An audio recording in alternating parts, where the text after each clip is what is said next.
Okay, तो start करते हैं सॉलिड स्टेट फिजिक्स। पहले समझ लीजिए एग्जाम में जो आपका नेट का एग्जाम है उसमें इसका वेटेज कितना होता है सॉलिड स्टेट का। तो सेक्शन सी में, जो सेक्शन सी है नेट एग्जाम में,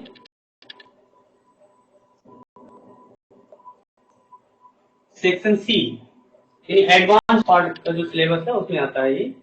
तो इसमें 3 क्वेश्चन पूछे जाते हैं। ईच क्वेश्चन के 5 मार्क्स, तो वेटेज हुआ 15 मार्क्स।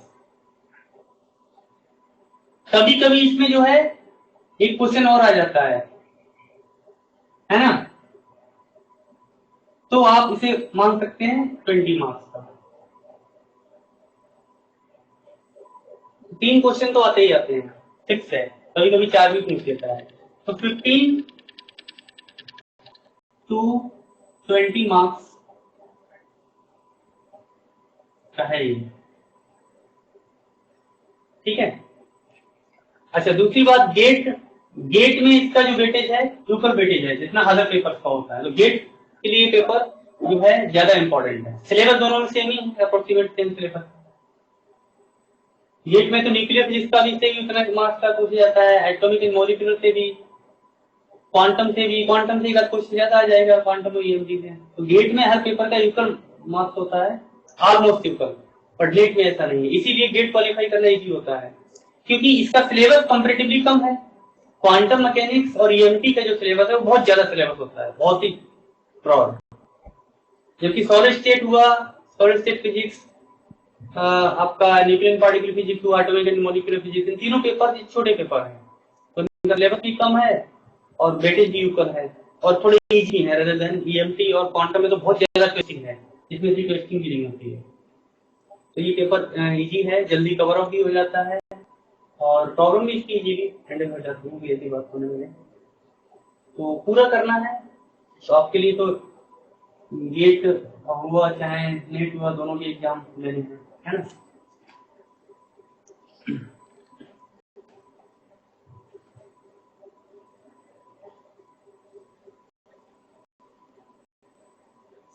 तो छोटा पेपर है, जल्दी कवर भी हो जाएगा। तो देखिए सॉलिड स्टेट जो फिजिक्स है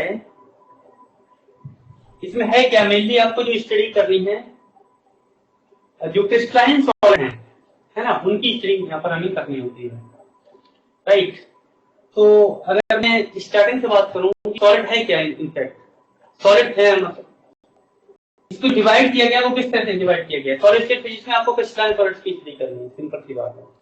पर सॉलिड से पहले अगर उसके बेसिक पे जाएं या एकदम इनिशियल स्टेज पे जाएं, जैसे हम मैटर की बात करते हैं, है ना, कि कोई भी मैटर होता क्या है, मैटर से स्टार्टिंग करते हैं। क्या है मैटर, हिंदी में क्या बोलते हैं, पदार्थ, है ना, द्रव्य भी बोलते हैं। तो what is matter, everything in nature, everything surrounding you, you are looking, anything that is matter. कुछ भी जो भी है, चाहे वो कोई बॉडी हो, है ना, आपका लैपटॉप है, पानी है, सब कुछ दुनिया में, समझने की सीधी सी बात है कि सब कुछ जो भी आपको दिखाई दे रहा है, जो एग्जिस्ट कर रहा है, एवरीथिंग इज अ मैटर। अब इस मैटर को जो है क्लासिफाइड किया गया है। तो मैटर को जो क्लासिफाइड किया गया है कितने पार्ट में किया गया है, सॉलिड, है ना,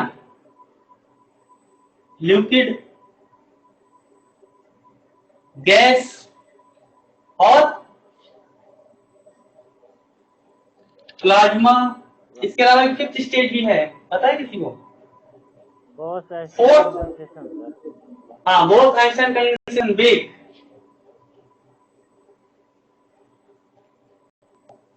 ये फिफ्थ स्टेट है। तो सॉलिड हमको स्टडी करना है, लिक्विड से फैमिलियर है, गैस से फैमिलियर है। प्लाज्मा क्या है, ये आयोनाइज्ड स्टेट होती है ना। और बोथ आइंस्टाइन कंडेंस्ड स्टेट, ये भी आइंस्टाइन टेम्परेचर पे जो स्टेट ऑफ द मैटर है वो है ना। तो खैर ना हमें इससे मतलब है ना इससे, हमें सिर्फ इसकी स्टडी करनी है। ठीक है। अब अगर सॉलिड की बात की जाए तो सॉलिड आपके कितने तरह के हैं? इसमें दो हैं, क्रिस्टलाइन सॉलिड और non crystalline solid.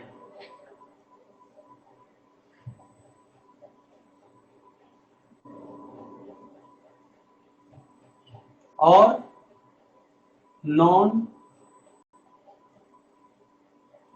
Crystalline solid, इसको एमोर्फस भी बोलते हैं।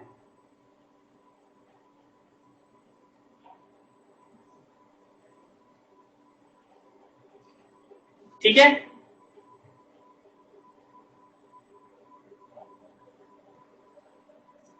अब इनमें डिफरेंस क्या है? अब आपको इसकी भी स्टडी नहीं करनी है, आपको इसकी स्टडी करनी है, क्रिस्टलाइन सॉलिड।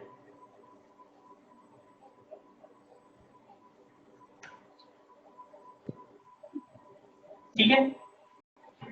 तो क्रिस्टलाइन सॉलिड है क्या और इनमें डिफरेंस क्या है, ये समझ लीजिए। यहां पर क्रिस्टल में मेनली जो सॉलिड्स हैं, इनमें डिफरेंस होता है on the basis of the arrangement of the atoms. किसी भी क्रिस्टल के अंदर जो एटम्स हैं उनकी पोजीशन है ना। तो नॉन क्रिस्टलाइन और क्रिस्टलाइन में डिफरेंस ये है कि जो क्रिस्टलाइन है इसमें regular and periodic arrangement of the atoms, but in non crystalline there is no regular and periodic arrangement of atoms. Irregular manner में एटम्स अरेंज होंगे। Atoms are arrange in irregular manner, no regularity means random arrangement of the atoms. इसका मतलब ऐसे क्या लिख सकते हैं? Ordered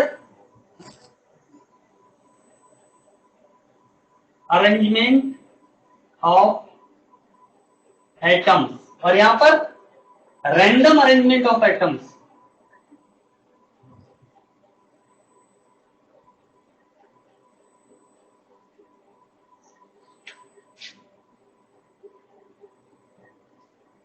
कई बार सॉलिड स्टेट समझ में नहीं आती है, तो इसलिए नहीं आती है ये इसमें पूरा 3D दिमाग चलाना पड़ेगा, कौन सा एटम कहां पर होगा कहां पर नहीं होगा, इस तरह से। तो इतनी आसान भी नहीं है ये। इसके बेसिक्स अगर सही से समझ में आ गए तो इजी है, और नहीं तो रटते रहो। तो इसमें थ्योरी भी है, डेरिवेशंस भी हैं, यानी मैथमेटिक्स भी यूज होगी, और दिमाग को भी 3D में चलाना पड़ेगा पूरा। तो क्रिस्टल के अंदर कौन सा एटम कहां पे है ना, इसकी डिफरेंट डिफरेंट पोजीशंस। बात आई समझ में? तो ऑर्डर अरेंजमेंट ऑफ एटम्स, इसको क्या लिख सकते हो? लिख लीजिए regular and periodic arrangement. Regular and periodic arrangement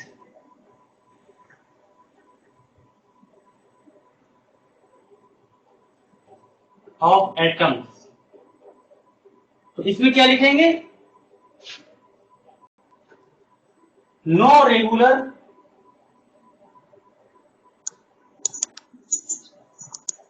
and periodic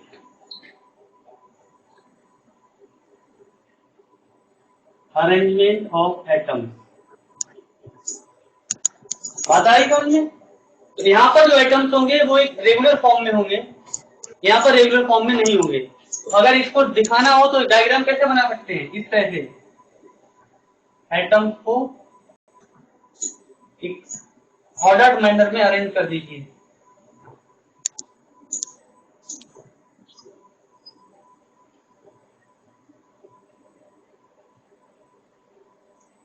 दिखाई दे रहा है नीचे वाला, है ना? यहां पर क्या होगी? रेंडमनेस होगी, कोई एटम कहीं पर भी कोई तरीका ही नहीं है। ऐसे दिखा दीजिए, ये दिख रहा है क्या? ये डॉट्स इस तरह से बना लीजिए, कोई फिक्स मैनर नहीं होगा, कहीं भी आगे घुस जाएगा, घुसपैठिए की तरह हाल है इनका। इनकी एनआरसी नहीं हुई है, ठीक है। अब इसका इफेक्ट क्या पड़ता है? प्रॉपर्टीज क्या होंगी? क्योंकि इसका रेगुलर एंड पीरियोडिक अरेंजमेंट है, एटम्स का रेगुलरिटी है, तो इनका जो मेल्टिंग पॉइंट है वो फिक्स्ड मेल्टिंग पॉइंट होता है। और इनका ग्रेजुअल मेल्टिंग पॉइंट होता है। अब ग्रेजुअल मेल्टिंग पॉइंट का क्या मीनिंग हुआ कि अगर आपने इसको थोड़ा सा हीट किया तो थोड़ा मेल्ट हो जाएगा, फिर हीट किया फिर मेल्ट हो जाएगा। एग्जांपल्स क्या है, जैसे इसके एग्जांपल क्रिस्टलाइन सॉलिड के एग्जांपल जितने भी मेटल्स हैं, सेमीकंडक्टर्स हैं, ये सब क्रिस्टलाइन में आते हैं। जैसे आयरन है, कॉपर है, या तो क्रिस्टलाइन सॉलिड है। तो आयरन को अगर आप हीट करेंगे तो आसानी से वो मेल्ट नहीं होता, उसका अपना एक क्या है, मेल्टिंग पॉइंट है। तो जब तक आप उसकी मेल्टिंग पॉइंट तक अगर आप उसको हीट नहीं देंगे तो वो आपका मेल्ट नहीं होगा, है ना। जबकि जो अमॉर्फस सॉलिड है, अमॉर्फस के एग्जांपल क्या है, प्लास्टिक है, वुड है, रबर है, मड जो मिट्टी है, गीली मिट्टी, है ना। तो जैसे प्लास्टिक है, प्लास्टिक को आपने थोड़ा सा हीट दिया, थोड़ी मेल्ट हो गई, फिर थोड़ा हीट दिया, फिर मेल्ट हो गई। तो इसका मेल्टिंग पॉइंट क्या है, ग्रेजुअल मेल्टिंग पॉइंट होता है। ऐसा होता क्यों है, ऐसा इसलिए होता है क्योंकि यहाँ पर जो एटम्स हैं वो एक फिक्स्ड मैनर में है, यानी एक फिक्स्ड डिस्टेंस पे हैं, तो राइट, और काफी क्लोज भी होते हैं, इसलिए इनका वेट भी ज्यादा होता है, डेंसिटी भी ज्यादा होती है। तो इनके अंदर जो इंटर एटॉमिक फोर्स है, जो इंटर मोलिकुलर फोर्सेस हैं, वो बहुत ज्यादा स्ट्रॉन्ग होते हैं। और मेज करने के लिए वो इंटर एटॉमिक फोर्स जो है उनके बीच, इंटर मोलिकुलर जो फोर्स है, उसको क्या करना पड़ेगा, उसको ब्रेक करना पड़ेगा। तो हर ये जो सॉलिड होगा, ये जो क्रिस्टल होगा, उसके हर पॉइंट पर क्या होगा, एक इक्वल फोर्स होगा और स्ट्रांग होगा,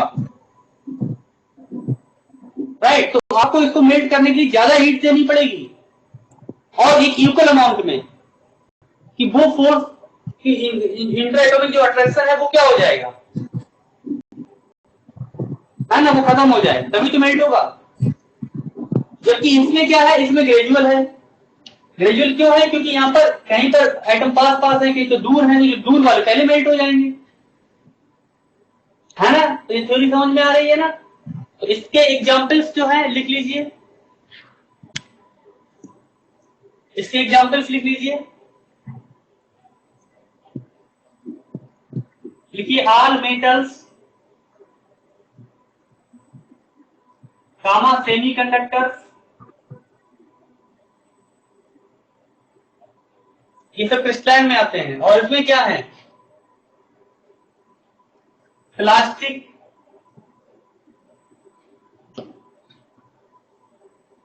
वुड, सैंड, ये सब इसके एग्जांपल्स हैं। तो ये बेसिक जानकारी है, ये होनी चाहिए।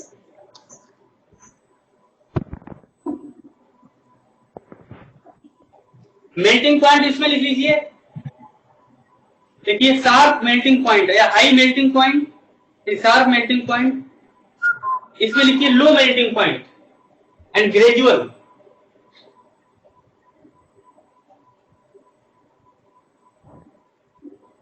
लिख लिया, हाई मेल्टिंग पॉइंट और यहां पे लिखिए ग्रेजुअल मेल्टिंग पॉइंट,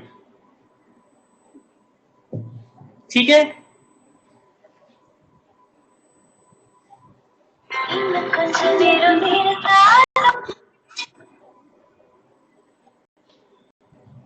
कौन इतना लॉकडाउन एंजॉय कर रहा है,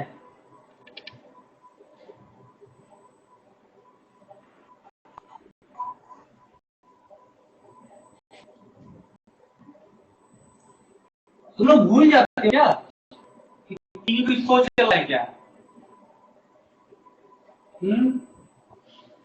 तुम लोग भी इस सोच से जुड़े हुए हो।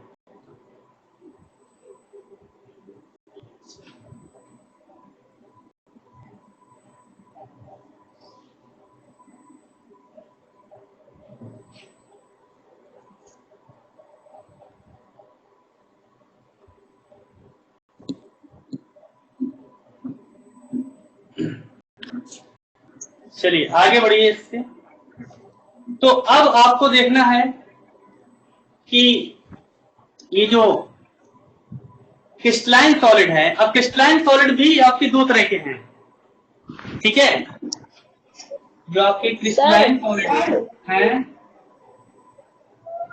सर जो ये बीईसी लिखा है इसकी फुल फॉर्म बताना क्या होती है, बोस आइंस्टाइन कंडेंसेशन। ठीक है।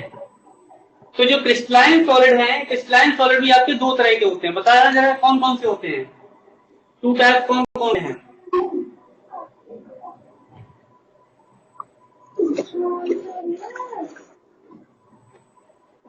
बोलो,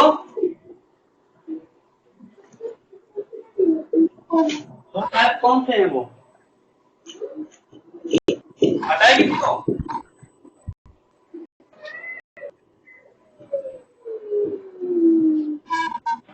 जैसी बताओ।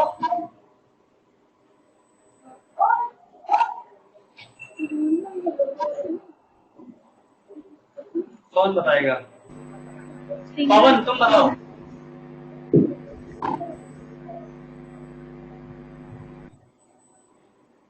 Single crystal and poly crystal.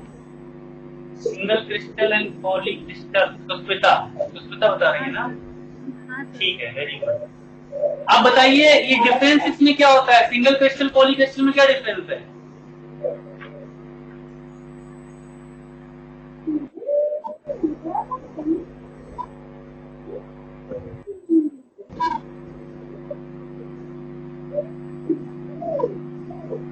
बोलो, रेखा आप बताइए।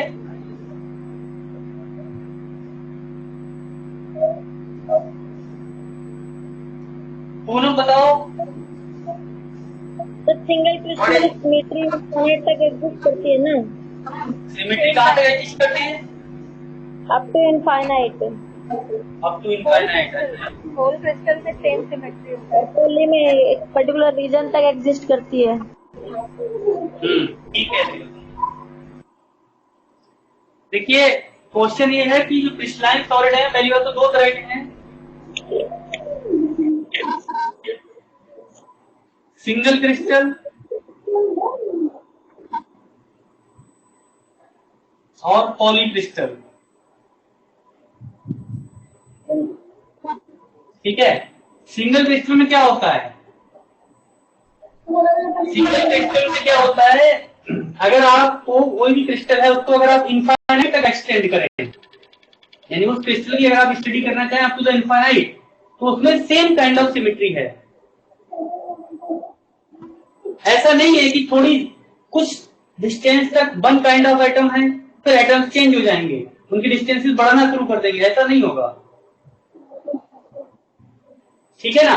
जबकि पॉलीक्रिस्टल क्या होगा, वो उसमें एक पर्टिकुलर रेंज तक one kind of symmetry and in another range there is another kind of symmetry, so there are more than one kind of symmetry exist in polycrystal, but in single crystal same kind of symmetry up to the range of the crystal, फिर वो आप मान सकते हो up to the infinite range. अगर आप single crystal बहुत infinite range का है तो इनफाइनाइट रेंज तक, उसके लिए बोल दिया जाता है इनफाइनाइट रेंज तक सिमेट्री एग्जिस्ट करती है। तो इसमें लिख लीजिए, लिखिए, इसे मोनो क्रिस्टल भी बोलते हैं, ठीक है ना, मोनो क्रिस्टल भी बोलेंगे, ये पॉलीक्रिस्टल। तो इसमें लिख लीजिए symmetry exist up to long order, इसका लिख लीजिए symmetry exist up to long order,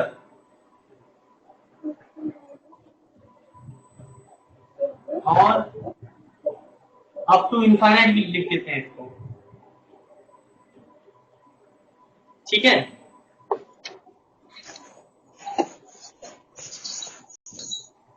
तो यहां पर लिख लीजिए दैट इज, आप इसको लिख सकते हो that is one kind of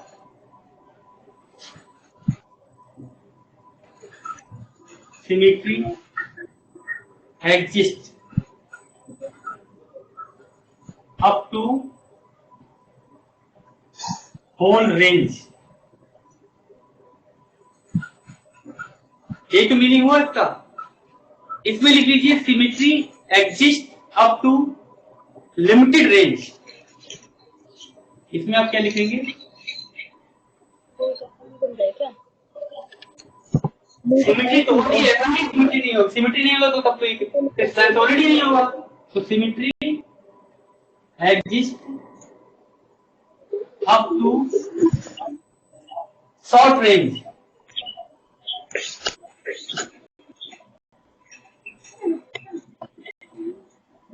तो शॉर्ट रेंज सिमेट्री क्रिस्टल कह सकते हो।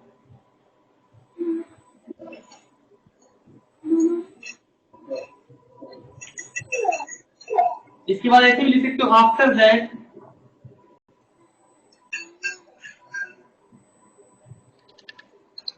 another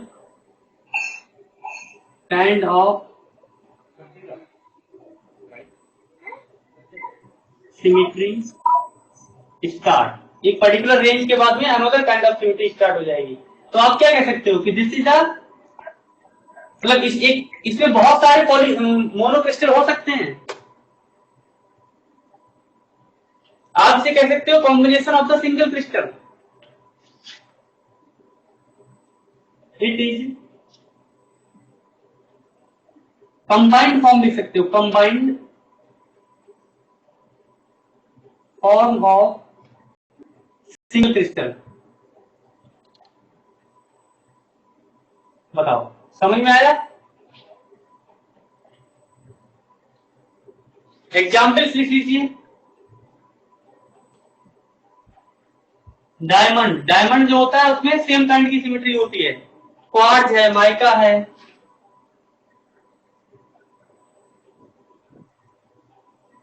ठीक है। इसमें लिख लीजिए दूसरा क्या है, देखिए सम मेटल्स, सेरामिक्स,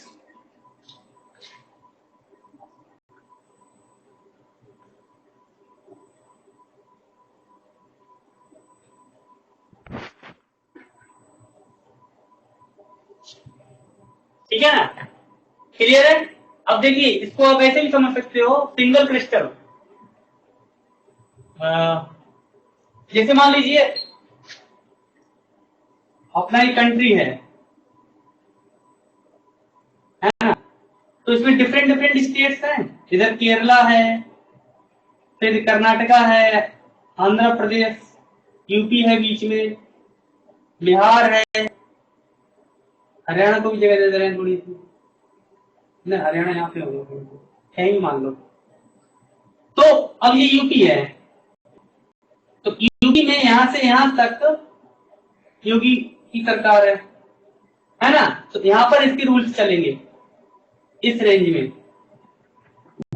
फिर हरियाणा आ जाएगा, यहाँ पर खट्टर की सरकार है तो उसके नियम चलेंगे। बीच में दिल्ली है, यहाँ केजरीवाल के नियम चलेंगे, है ना। केरला में फिर जो जिसकी भी सरकार हो, राइट। तो ये आपका सिंगल क्रिस्टल हो गया यूपी।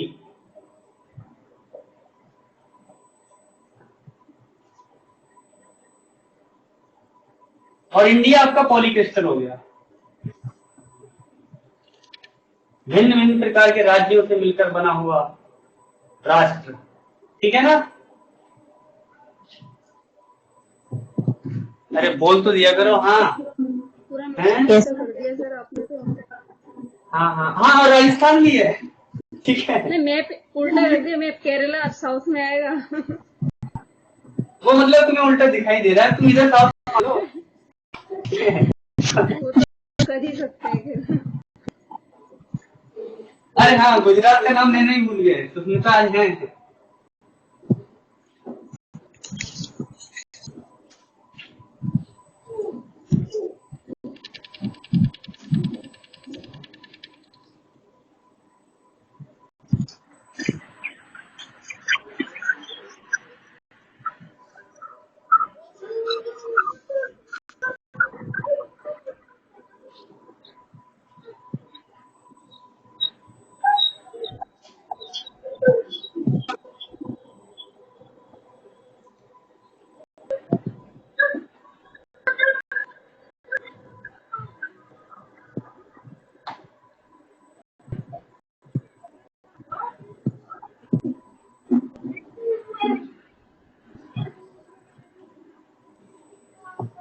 चलिए, तो अब देखिए यहां पर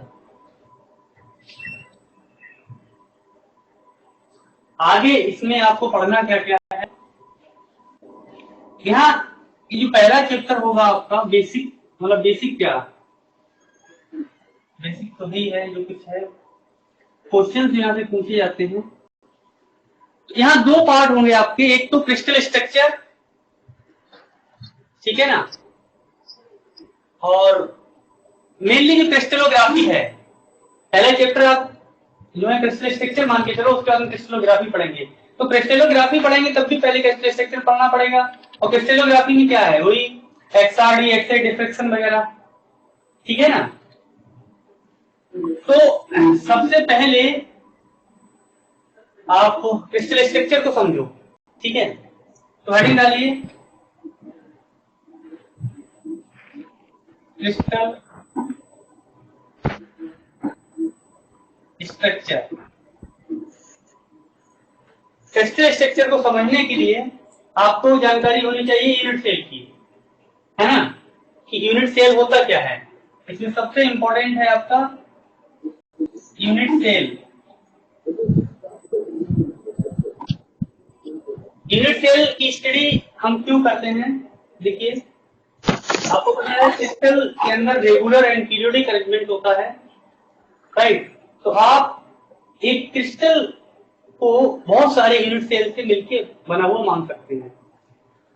दूसरी बात, क्योंकि regular and periodic arrangement of atoms है, इसलिए जो प्रॉपर्टी एक यूनिट सेल की होगी वही प्रॉपर्टी पूरे क्रिस्टल की होगी।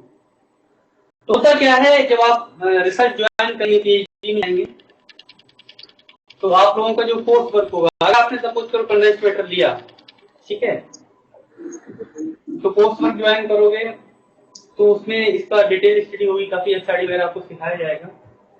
ये paper research point of view से बहुत इंपॉर्टेंट है, इंटरव्यू पॉइंट ऑफ व्यू से बहुत इंपॉर्टेंट। तो यहाँ पर देखो इसके अनदर एस्पेक्ट्स क्या हैं। जब आप ये एग्जाम क्वालिफाई करने के बाद जब इंटरव्यू देने जाएंगे तो आपसे पूछेंगे कि भाई आपका स्पेशलाइजेशन किसमें रहा है, तो बहुत सारे लोग ऐसे होंगे जो इनका कंडेंस्ड मैटर में स्पेशलाइजेशन रहा हो। दूसरी बात, क्योंकि इसमें रिसर्च स्कोप बहुत ज्यादा है, तो ज्यादातर स्टूडेंट कंडेंस्ड मैटर में जाते हैं, मटेरियल साइंस में। मटेरियल साइंस भी इसी में से निकला है, अलग नहीं है, ठीक है ना। तो चूंकि अगर आप मटेरियल साइंस में रिसर्च करना चाहते हैं, कंडेंस्ड मैटर में रिसर्च करने जा रहे हैं, तो आपको ये सॉलिड फिजिक्स अच्छी होनी चाहिए। तो एक सिंपल सी बात है, लॉजिकल, कि आपके क्वेश्चन अगर आपने वो फील्ड चूज किया है, आपसे पहले ही बोल दिया जाता है कि किस फील्ड में आप जाना चाह रहे हो, कि भाई कंडेंस्ड मैटर में जाना चाह रहे हो, तो एटलीस्ट कंडेंस्ड मैटर फिजिक्स की आपको जानकारी होनी चाहिए, नॉलेज होनी चाहिए। तो यहाँ से बहुत क्वेश्चन पूछे जाते हैं आपके इंटरव्यू में। तो इसलिए बहुत सारे स्टूडेंट कहते भी हैं कि हम इंटरव्यू की तैयारी करनी है, तो सर कैसे करें, क्या करें। तो उसके लिए ये पेपर बहुत इंपॉर्टेंट है, आपको वहां बहुत हेल्प करेगा, ठीक है ना। और रिसर्च में जाएंगे तो रिसर्च में दिमाग तभी चलेगा जब इसकी बेसिक अच्छे से आते होंगे, दिमाग तो तभी चलता है ना, तो किसी चीज की सही जानकारी हो, अदरवाइज दिमाग नहीं चलता ना, पता है ना। दिमाग कहाँ ज्यादा चलता है, जिस चीज की हमें जानकारी होने लगती है तो दिमाग चलने लगता है, अब जानकारी नहीं होगी तो दिमाग ही नहीं चलेगा, ये तो बात होती है। अब जैसे मुझसे अभी कोई कहे दिल्ली, दिल्ली है ये, है ना, अब आप सर मुझसे कहो कि सर आप जहां पर रहते हो, मैं यहाँ पर रहता हूँ, जी सराय में रहता हूँ, अब मुझे जाना है कनाट प्लेस, सीपी जाना है, या कोई मुझसे सीपी का रास्ता पूछे, या कोई मुझसे आईआईटी दिल्ली का रास्ता पूछे, जी सराय से जेएनयू को पूछो, जेएनयू थोड़ा दूर है, जेएनयू का कैंपस जो है दूर है, तो मुझसे पूछे सर जी सराय से जेएनयू कैसे जाना है, ठीक है, तो मैं क्या बोलूंगा, जो भी इसका रास्ता है भाई मैप बता दूंगा कि इधर से जाना है, आगे से फिर लेफ्ट टर्न होना है, फिर बेलसरा आएगा, बेलसरा से आगे जाना, थर्ड रेड लाइट आएगी, थर्ड रेड लाइट से राइट ले लेना, फिर आपको जेएनयू के गेट पे पहुंच जाओगे, फिर कहोगे फिजिक्स डिपार्टमेंट जाना है, ठीक है, गेट से एंट्री करो, आगे आगे कहाँ से लेफ्ट कहाँ से राइट लेना है मैं आपको सब बता दूंगा। क्यों, तो मैं वहां गया हूं, है ना, और मुझे उसकी पूरी जानकारी है।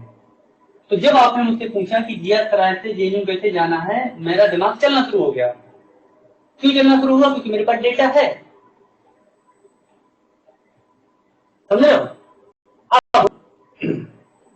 अब अगर कोई मुझसे ये पूछे सर, अब जैसे मान लो गुजरात को कंसिडर कर लिया, अब गुजरात में सुष्मिता जहां से पढ़ी है, इनका मान लीजिए कोई कॉलेज है, ठीक है। अब कोई मुझसे पूछे, अब ये सुष्मिता का घर है, इनका होम,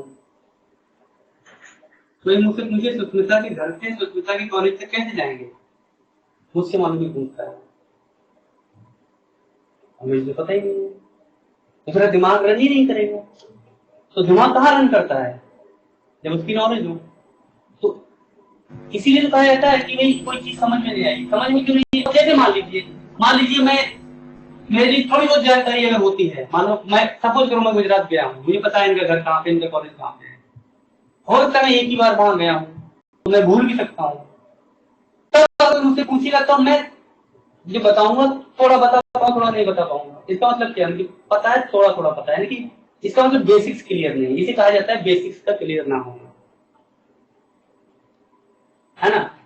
तो यही फर्क होता है, जब आपको किसी चीज की बहुत अच्छी जब नॉलेज हो जाएगी ना, तो दिमाग फटाफट दौड़ेगा। और जो लोग कहते हैं कि समझ में नहीं आया हमको, या मैं यहाँ पर फंस जाता हूँ, यहाँ पर डाउट्स होते हैं, यहाँ पर कंफ्यूजन होते हैं, इसका मतलब वहां पर लैक ऑफ नॉलेज है ना कहीं ना कहीं। तो नॉलेज जितनी क्लियर होगी, आपका दिमाग भी उतना ही तेज चलेगा, उसी तरह से चलेगा। इसीलिए इन सबकी जानकारी होना जरूरी होती है, इसलिए बेस को हमेशा मजबूत बनाते हैं।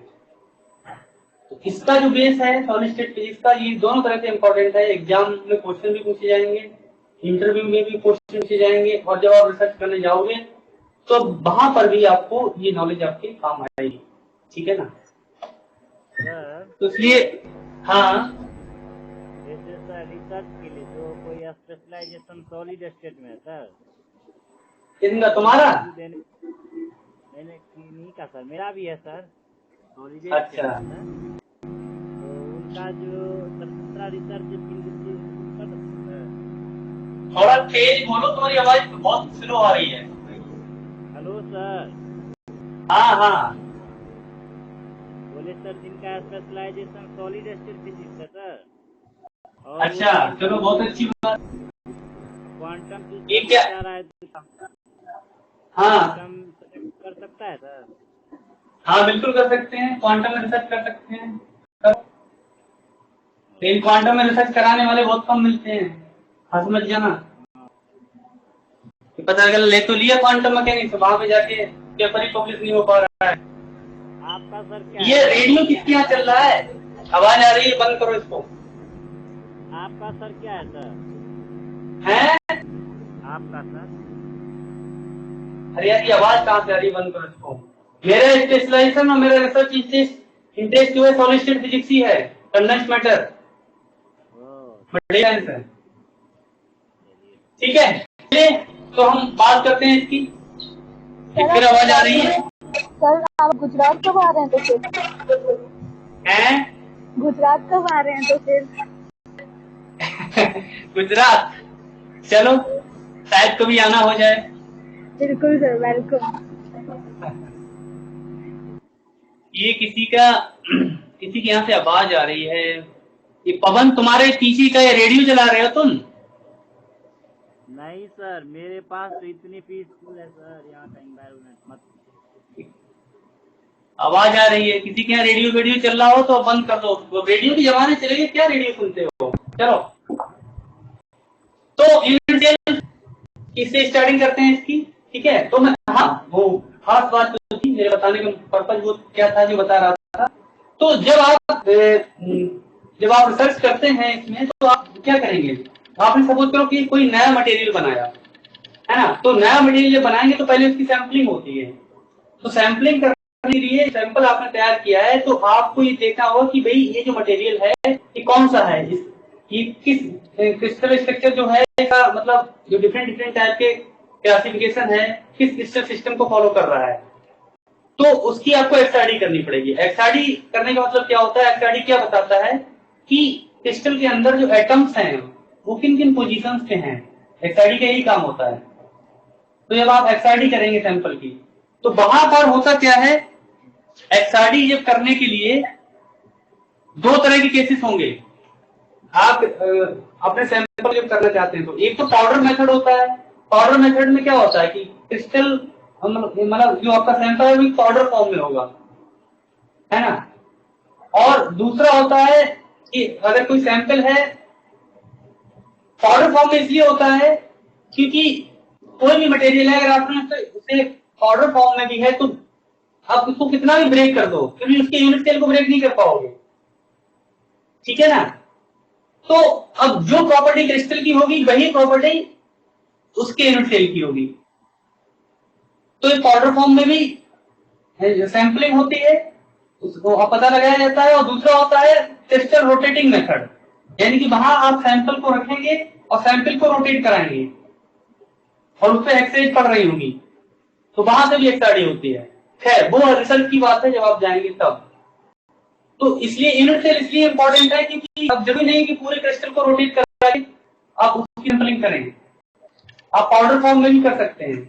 तो उसमें एक यूनिट सेल की आप स्टडी करेंगे। कहने का मतलब यह है कि किसी भी क्रिस्टल की स्टडी करने के लिए पूरा क्रिस्टल की स्टडी करें ऐसा जरूरी नहीं है, आप उसके यूनिट सेल की स्टडी कर लीजिए। यूनिट सेल की जो प्रॉपर्टीज होंगी वही प्रॉपर्टीज जो है उस क्रिस्टल की होगी, क्योंकि क्रिस्टल जो है बहुत सारे यूनिट सेल से मिलकर बना है, ठीक है ना।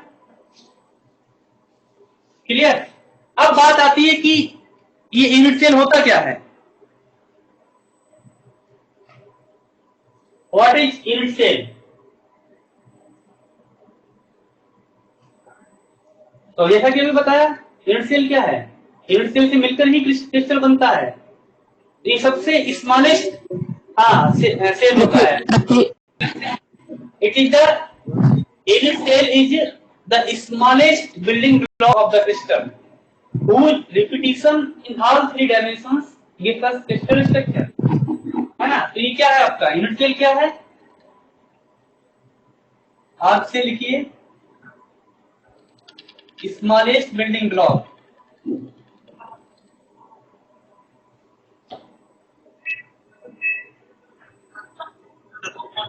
ऑफ क्रिस्टल, ठीक है।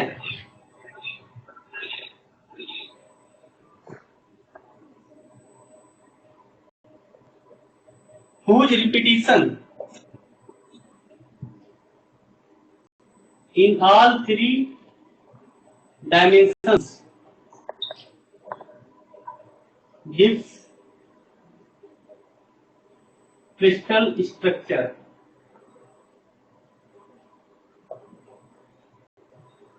ठीक है, सिंपल सी एक लाइन की डेफिनेशन है। अब इसको ड्रॉ कैसे करेंगे, देखिए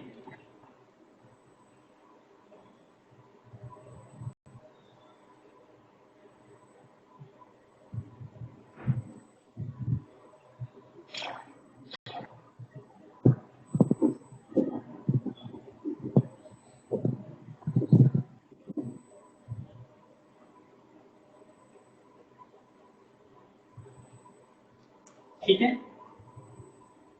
एक क्यूब टाइप का बन गया ये, इसे आप एक्स एक्सिस मान लीजिए, इसे वाई मान लीजिए और इसे जेड मान लीजिए। ये ओरिजिन हो गया। तो इसके अलाउंग जो एक्सिस है इसे ए मानिए, इसके अलाउंग ये जो है बी मानिए और इसे आप सी मानिए। तो एक क्रिस्टल में ए बी सी तीन एजेज हो गई इसकी, और ये जो एंगल्स हैं एक्स के सामने के ये एंगल इसको अल्फा कहते हैं, याद रखना एक्स के सामने के, वाई के सामने वाला इसे बीटा और सी के सामने वाला इसे गामा। ना लो क्या, तो ना to define any unit cell of the crystal you need total 6 parameters, 3 edges a b c and 3 angles alpha beta gamma. So there are 6 lattice parameters a b c alpha beta gamma which decide the unit cell, right।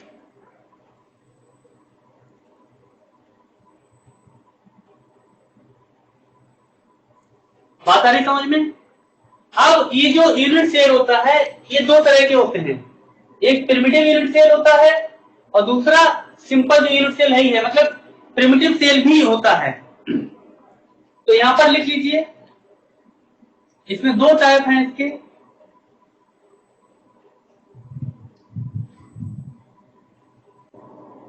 Primitive unit cell और non primitive.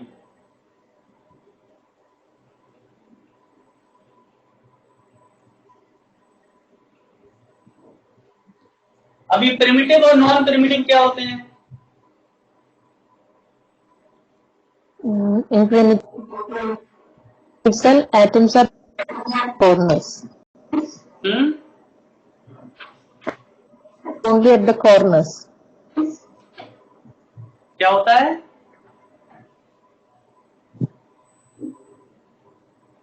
Primitive cubic cell, atoms are the corners.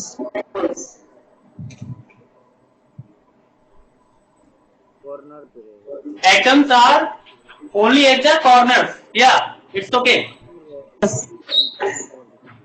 If the volume is smallest volume, number of lattice point per unit cell is 1, and atoms are arranged only at the corners, none other position, not at any other position. Atoms are arranged only at the corners. ठीक है, तो primitive unit cell में लिख लीजिए, जो primitive unit cell है, चाहो तो आप अलग से हेडिंग डाल लीजिए, ठीक है ना। लिखिए, और आप इससे स्पेशल केस कह सकते हैं यूनिट सेल का। लिखिए, it is a special case of the unit cell.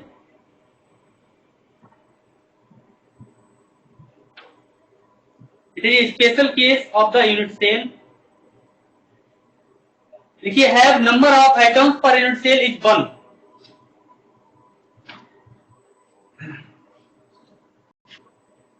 Number of atoms per unit cell equals to 1. ठीक है, स्मॉलेस्ट सेल होता है ये। तो लिखिए, atoms are arranged only at corners.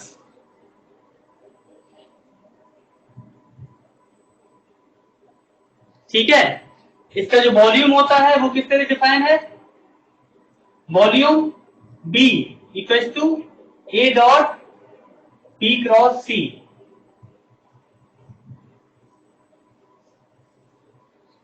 A dot B cross C जो फाइंड आउट करते हैं वो प्रिमिटिव यूनिट सेल का वॉल्यूम होता है, याद रखना। Where A, B, C are the fundamental lattice vectors, primitive fundamental lattice vectors। A, B, C क्या है? Primitive fundamental lattice vectors. अब नॉन प्रिमिटिव में भी लिख लीजिए,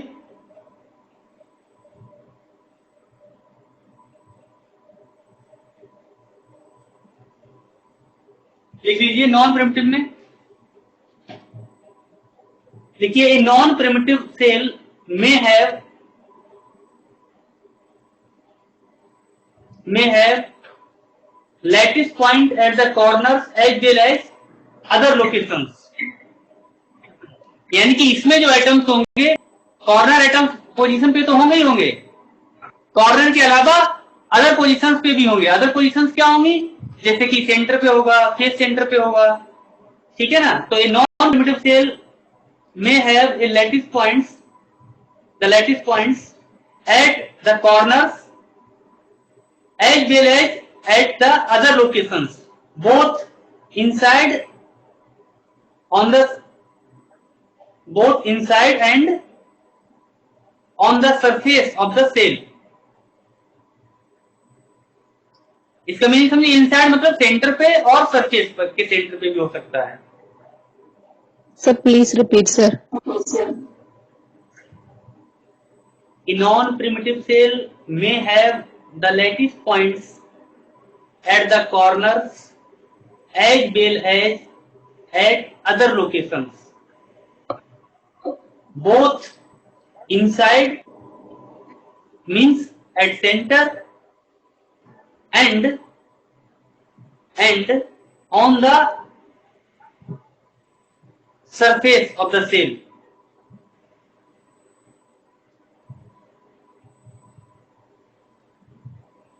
नेक्स्ट पॉइंट लिख लीजिए, effective number of lattice points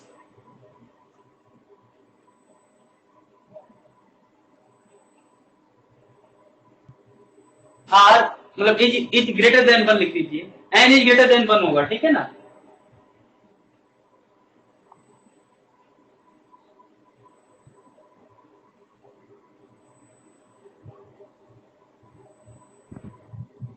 अब इसको हम जो ड्रॉ करते हैं प्रिमिटिव यूनिट सेल के लिए कैसे करते हैं, कोई आइडिया है? बिगिनर सेल का नाम सुना है?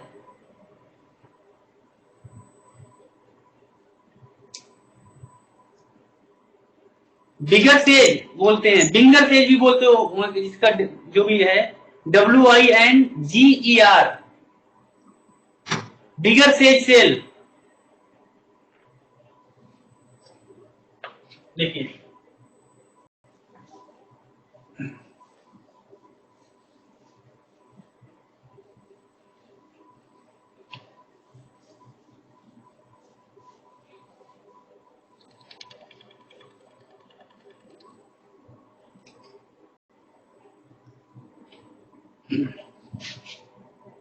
WINGE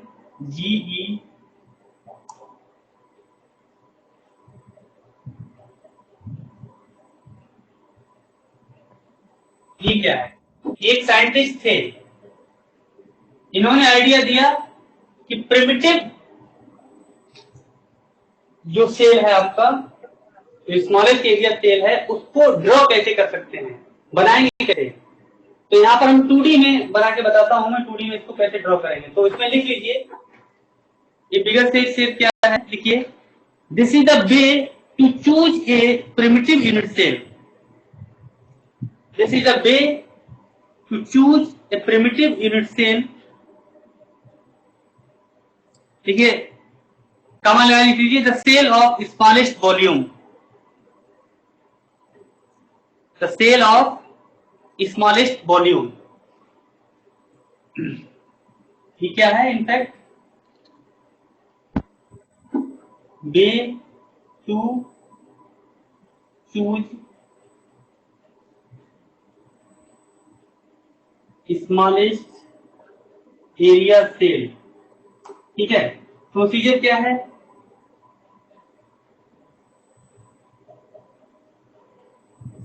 प्रोसीजर में लिखिए 2-3 पॉइंट है, फिर मैं बना के बता दूंगा आपको। याद है ना कि आपके जैसे बहुत सारे एटम्स यहाँ पर अरेंज हैं, तो आप क्या करेंगे, कोई भी एक एटम, सेंट्रल एटम ले लीजिए, फिर उसके जो नियरेस्ट एटम्स हैं उनसे उनको मिला दीजिए, ऐसे करते हैं ना। फिर उनके मिडिल पॉइंट से, ये 2 आइटम हैं, ये आपने इन दोनों को मिला दिया है ना, तो इसके जो मिडिल पॉइंट में परपेंडिकुलर बाइसेक्टर बनाइए सब। फिर जो एरिया कवर्ड होगा वो आपका मिनिमम एरिया सेल होगा। ठीक है, तो इसका लिख लीजिए, प्रोसीजर क्या है, लिखिए, पहला लिखिए, connect a given lattice point to all it's nearest lattice points. Randomly आप कोई भी एक लैटिस पॉइंट चूज कर लीजिए, उस लैटिस पॉइंट को उसके जितने नियरेस्ट लैटिस पॉइंट्स हैं उनसे आप कनेक्ट कर दीजिए।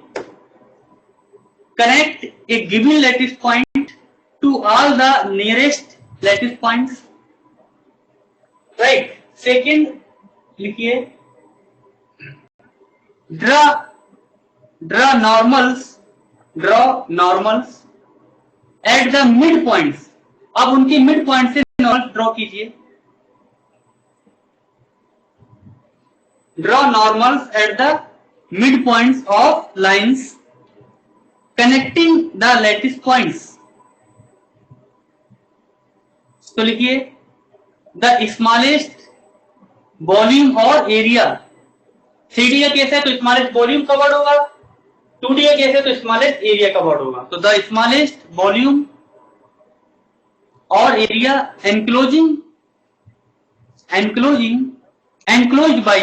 enclosed by normals is the required primitive cell, is the required primitive cell। ठीक है ना, लिख लिया। अब ड्रॉ करें, देखिए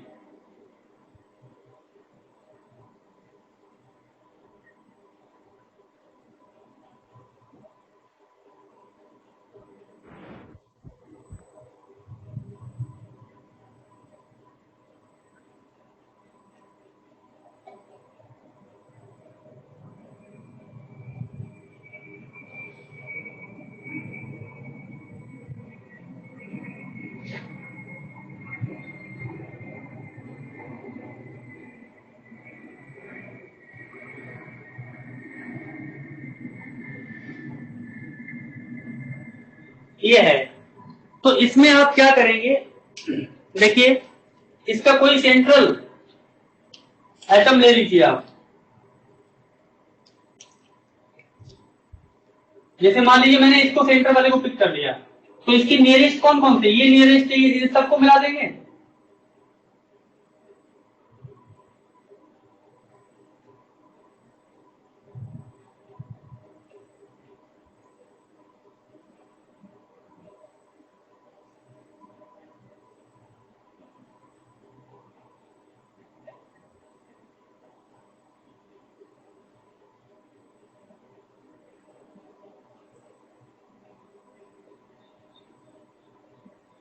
ठीक है, अब क्या करना है, इसके मिड पॉइंट पे नॉर्मल ड्रॉ करने हैं। तो इसका मिड पॉइंट ये हो गया, यहां पे नॉर्मल ड्रॉ करने का मतलब क्या हो गया, इस तरह से इसका, ठीक है। इसी तरह से इसका मिड पॉइंट ये हुआ, इस पे नॉर्मल ड्रॉ करो। इस पे नॉर्मल ड्रॉ करोगे तो क्या बनेगा,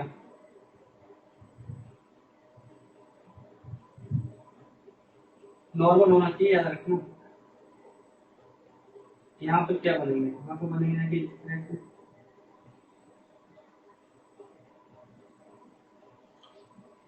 तो ये बनेगा दिस, और इसका ये बना, तो इसको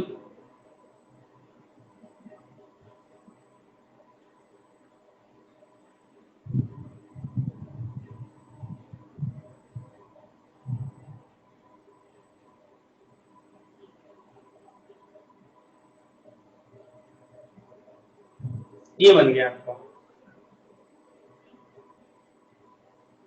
ठीक है ना,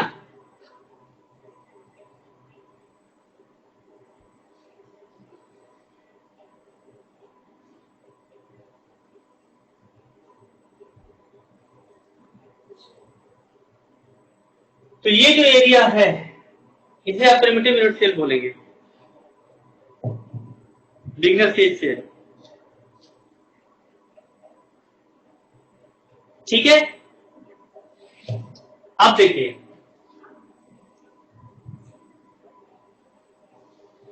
अब बात आती है कि क्रिस्टल स्ट्रक्चर को अब डिफाइन कैसे करोगे। ये तो क्रिस्टल स्ट्रक्चर के अंदर की बातें होंगी।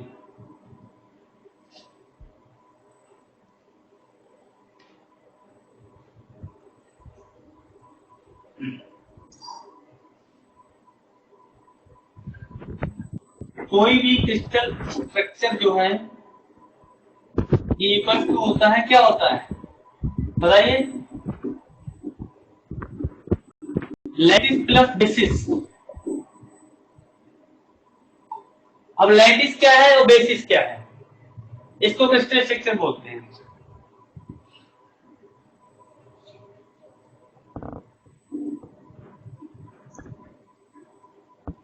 आता है समझ में। तो लैटिस है क्या, एंड बेसिस क्या है। तो लैटिस क्या होता है, किसी भी क्रिस्टल के अंदर वो पोजीशंस हैं, वो पॉइंट्स हैं जहां पर एटम्स एसोसिएटेड हैं। और बेसिस क्या है, बेसिस सिंगल एटम और ग्रुप ऑफ एटम्स जो उन लैटिस पॉइंट से एसोसिएटेड है।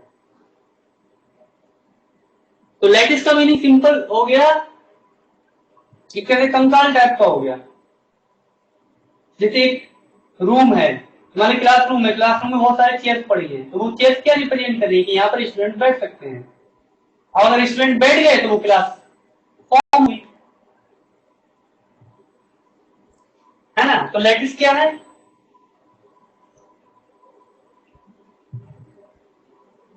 पॉइंट्स और पोजीशन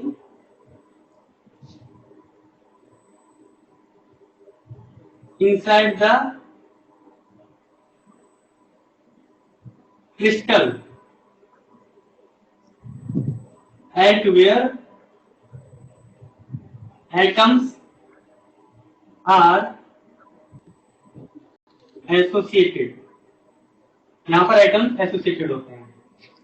और बेसिस क्या है, ये सिंगल एटम और group of atoms. Group of atoms का मतलब है कि एक लैटिस पॉइंट से हो सकता है एक एक एटम ही हो, ये भी ऐसा भी हो सकता है हर लैटिस पॉइंट से दो दो एटम्स हो, तो बेसिस, तो उसकी बेसिस क्यों हो जाएगी। तो सिंगल एटम और group of atoms associated with lattice point, जो लैटिस पॉइंट से एसोसिएटेड होते हैं।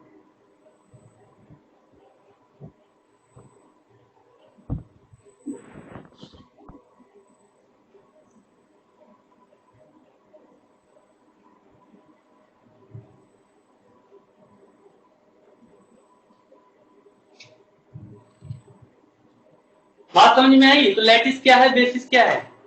इसी तरह से यहां पर एक होता है ट्रांसलेशनल वेक्टर।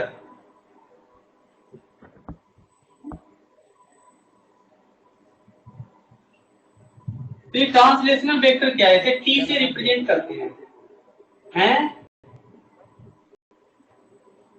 ट्रांसलेशनल जो वेक्टर होता है इसे आप लिखेंगे equal to n1a plus n2b plus n3c। Define for the unit cell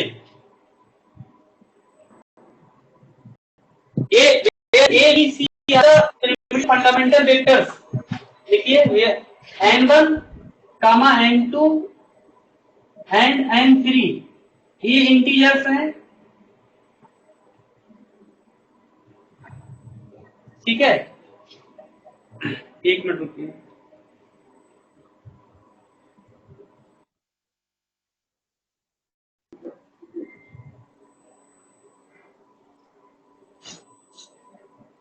okay, चलिए।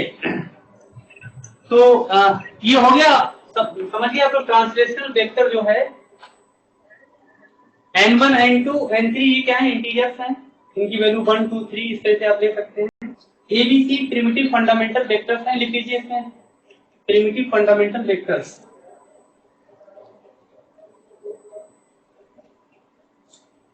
ठीक है। तो ये क्रिस्टल के अंदर सिमेट्री को रिप्रेजेंट करता है translational vector. It represents the symmetry inside the crystal, right. अब यहां से इंपॉर्टेंट पार्ट शुरू हो रहा है, ये तो इसका बेस था। सर ये अकुम तोसी ने स्क्रीन शेयर कर रखी है। स्क्रीन शेयर, यहाँ तो ऐसा कुछ दिख नहीं रहा है। नहीं सर, मेरी तो स्क्रीन पे आ रही होगी, मेरी स्क्रीन पे नहीं, तुम्हारी स्क्रीन पे कैसे आ सकता है। आ गया सर, आप उसने। तुम अपनी इसको बैठे कर दो ना, सिर दो ना। सर नहीं हो रहा था, अभी करी थी मैंने, नहीं हो रहा।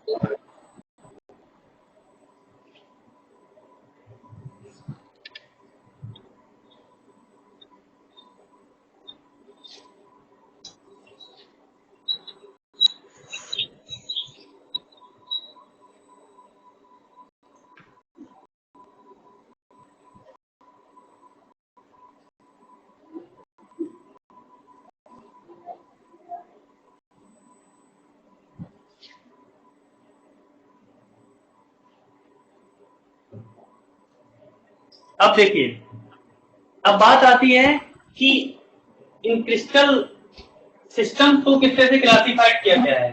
तो on the basis of the 6 lattice parameters. Lattice parameters कितने हैं? 6।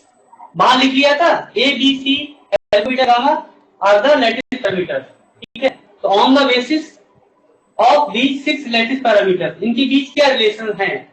ए बी के बीच क्या रिलेशन है? ए बी सी और अल्फा बीटा गामा में। इस बेस पे जो है क्रिस्टल को कितने उसमें डिवाइड किया गया है बताइए?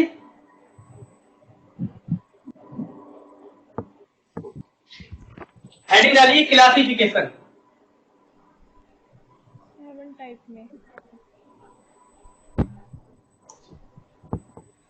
Of crystal systems. ठीक है, तो लिखिए इन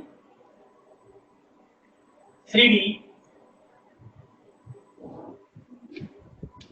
इस तरह से लिखिए, क्लासिफिकेशन का बेस क्या है?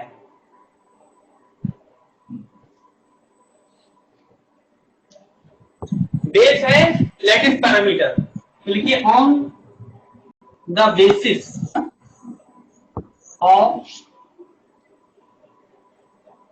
रिलेशन among lattice parameters,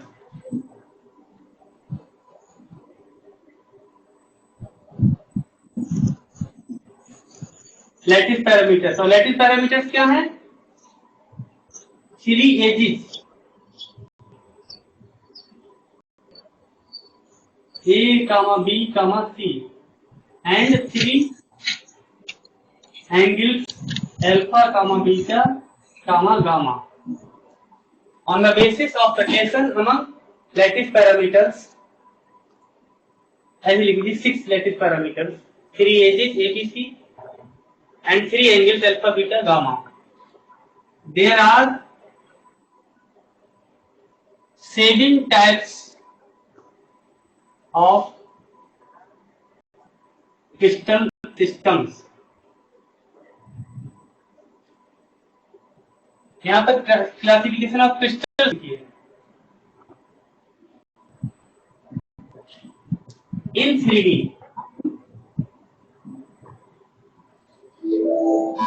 ठीक है ना, 3D में 7 टाइप के क्रिस्टल सिस्टम है इन 3D।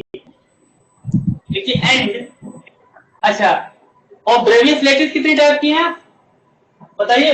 14 टाइप्स की ब्रेवियस लैटिस हैं। और ब्रेवियस लैटिस को किस बेसिस पे कैटेगराइज किया गया है, क्लासिफाइड किया गया है? क्रिस्टल सिस्टम को क्लासिफाइड किया गया है on the basis of 6 lattice parameter, उनके बीच रिलेशन होंगे। और जो लैटिसेस को किस बेसिस पे क्लासिफाइड किया गया है?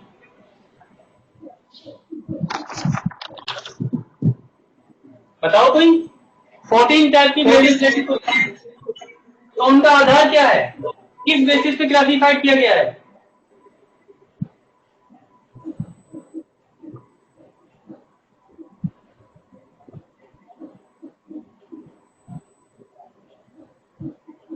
किसी को नहीं पता? समीक्षा बोलो। जयती आप बताइए, सुजा आप बताइए, सुस्मिता बोलो।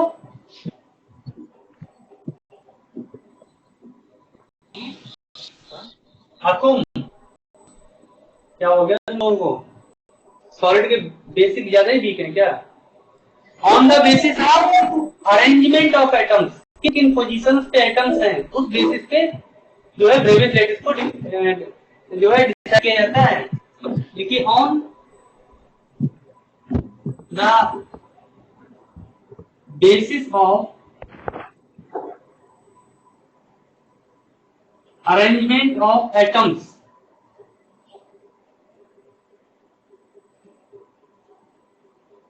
ठीक है, there are 14 types of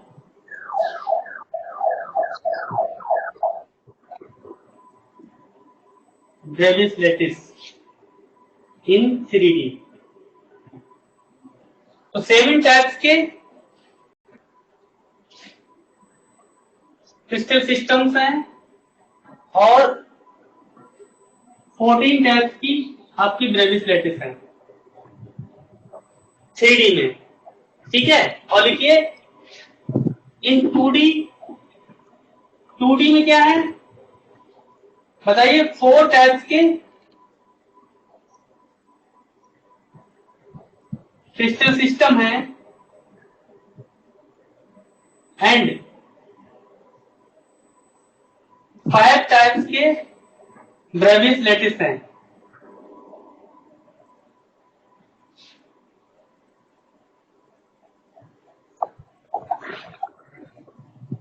ये क्वेश्चन पूछा गया था एक बार जेस्ट में।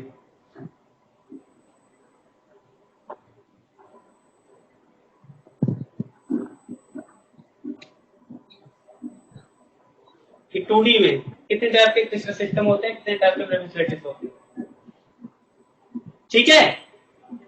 तो ये जानकारी हो गई, 2D में ये होता है। अब बात आती है कि पहले तो आप 7 टाइप के क्रिस्टल सिस्टम पढ़ लीजिए, ठीक है।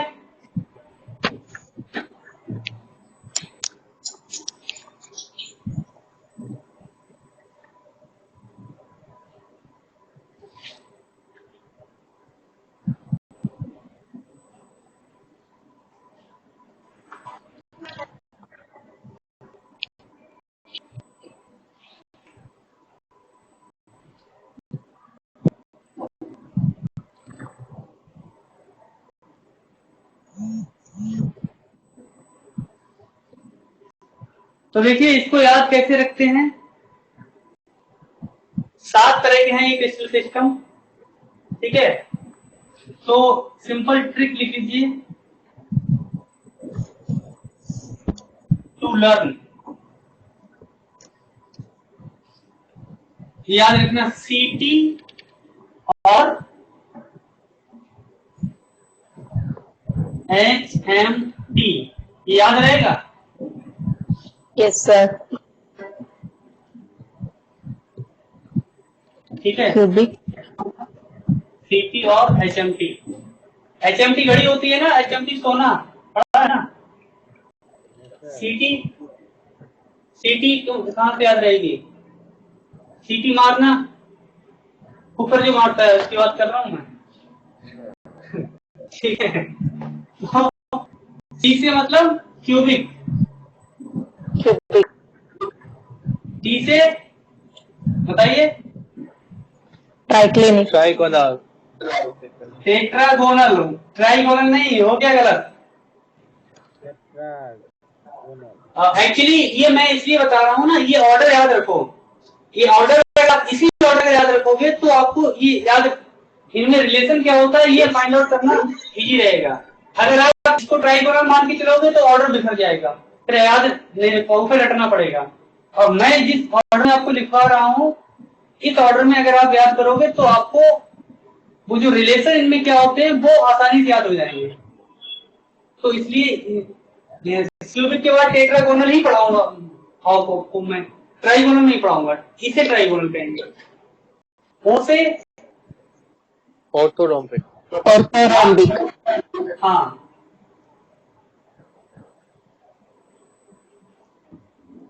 ये रोम्बोहेड्रल,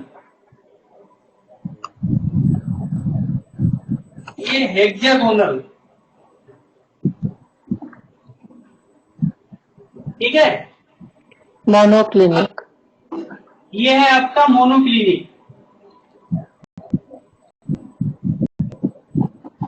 और ये ट्राइक्लिनिक।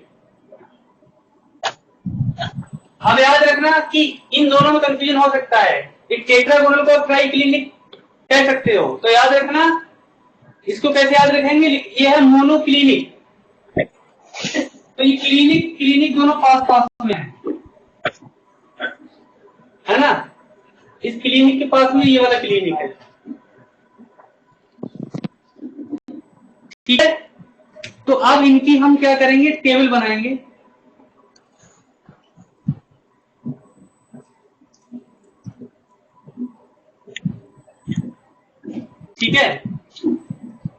तो बना लीजिए टेबल।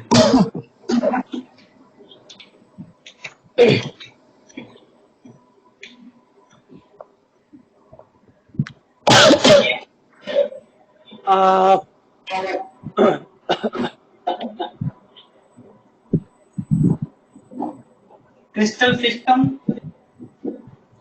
और इधर लैटिस पैरामीटर्स लिख लीजिए, क्योंकि जो क्या है रिलेशन है, ठीक है। तो एजिस और एंगल्स,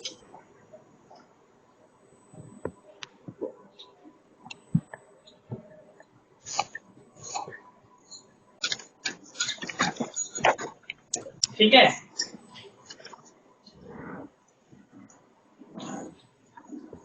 पहला कौन सा था आपका? क्यूबिक। दूसरा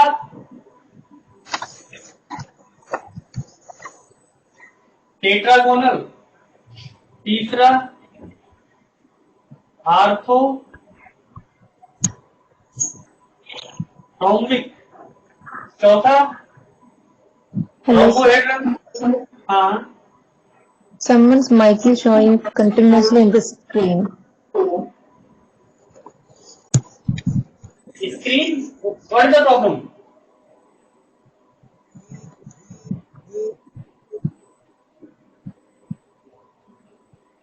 screen is not clear, you mean?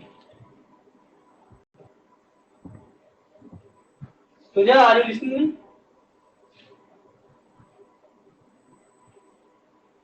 Hello, sir. Yes. Screen is clear, but someone's mic is coming in between the screen. Poonam, I think.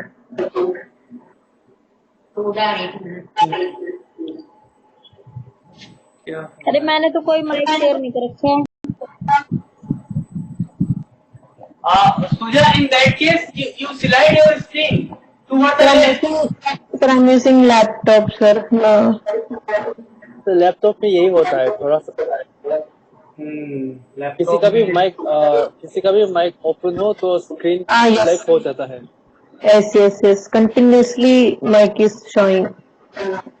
मैं माइक ऑफ कर दे रहा हूँ सबके। किसी को क्वेश्चन पूछना हो तो अपना माइक ऑन करना, फिर ऑफ कर लेना, ठीक है। अभी मैं सबके ऑफ कर दे रहा हूँ एक साथ। Suja, now clear? Yes, sir. Okay.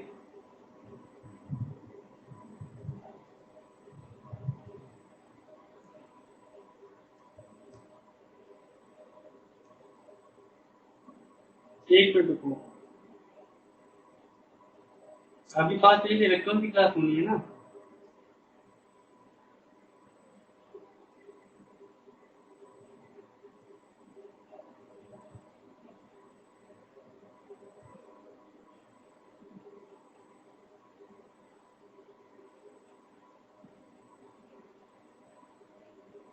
चलिए, हाँ, तो आपका ये this is the hexagonal and then 6 monoclinic एंड 7 ट्राइक्लिनिक।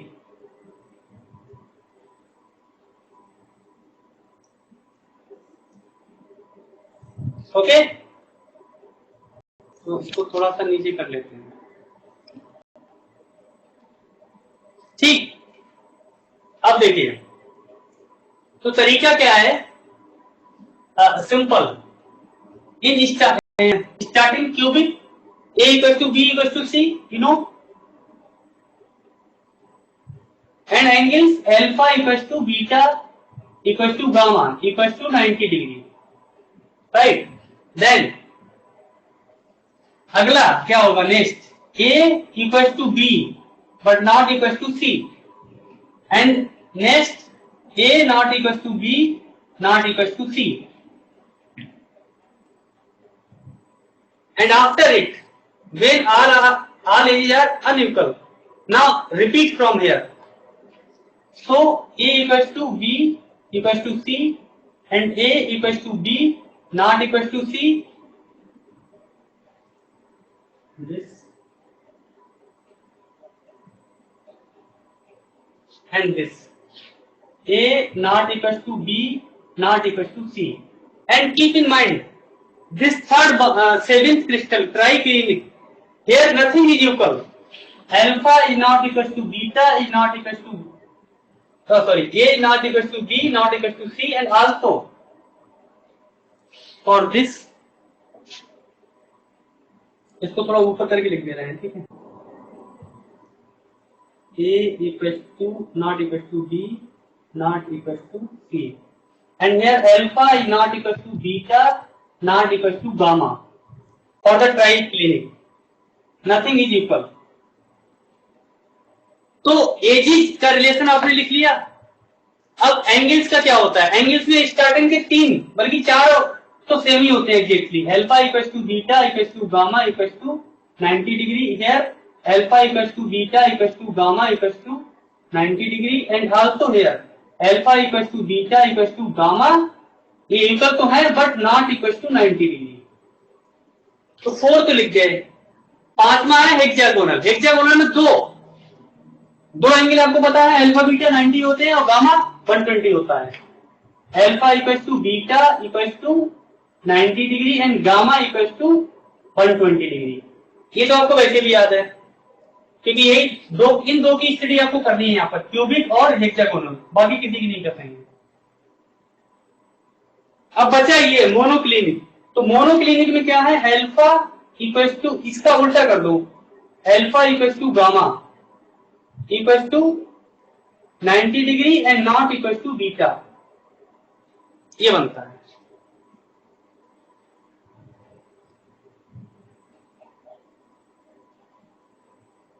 ठीक है, तो ये टेबल है. तो ये टेबल को याद करने का तरीका है, आप इसको इस तरह से याद कर सकते हैं. ठीक है ना.